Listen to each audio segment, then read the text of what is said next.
हां इथे घटना अशी घडलेली आहे. इथे एक साईडला एक टँकर उभारलेली आहे सिमेंटची. जे आमचे इर्टिगा कार जे आहेत आमचे समाधान नगरचे किसान संकुलमधले आहेत ते सर आहेत. देवानं त्यांना वाचवलं. लय मोठी आमची सगळ्याची जनताची त्यांचा आशीर्वाद आहे. त्यांची गाडी फक्त ब्रेक होती. एक हे इटंगरीची गाडी आहे मागची 407. हे तिकडनं काय त्या ड्रायव्हरला जजमेंट चुकलं की काय झालं की त्या गाडीला धडक दिल्यावर गाडी पट्टी खाल्ली. पट्टी काढल्यावर ना सगळे इटं खाली पडलेले आहेत. तरी पण ते दोन जखमीला आमची इथली रिक्षा करून सिव्हिलमध्ये आम्ही दोघांना पाठवून दिलेलं आहे. एक ड्रायव्हरला डोळ्याला मारला गेलेला आहे, किरकोळ पायाला मारला गेलेला आहे. असं झालेलं आहे.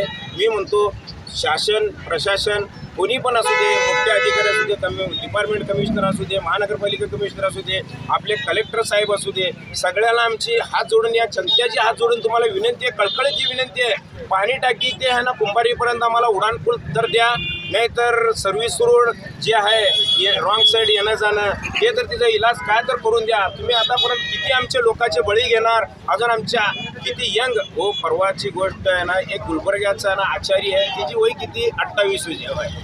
तिनं यारानं ग्रुपशी तिनं अपघातून खलास झाला जागेवरती. परवा आय टी इंजिनियर आपला LPG पंपापाशी ते पडल्यावर ते खलास झालेलं आहे. मग आता परवा अजून एक 3 दिवसाच्या खाली ब्रिजवरती उड्डाणपूलवरती एक वेगानं फोर व्हीलर गाडी वेगानं उडून गेला. ते फोर व्हीलर पण सापडायला तयार नाही. ते दोन्ही पोरं यंग पोरं एकदम सिरियस आहेत. त्यांचं पण आतापर्यंत काही तपास लागलेला आहे. डिपार्टमेंट येते ते डिपार्टमेंट आपल्याला सहकार्य करतात. आम्ही पण डिपार्टमेंटला सहकार्य करतो. आमच्यापाशी इथं कोणची सुविधा गाडी नाही आहे. ॲम्ब्युलन्सवाले पण येत नाही. त्यापर्यंत पेशंट वाढते. तरी पण आमचे इथले हिंदू मुस्लिम भाई सगळे आहेत. ताबडतोब रिक्षामध्ये ताबडतोब घेऊन आम्ही तिथं स्वतः जाऊन ॲडमिट करतो ते पेशंटला.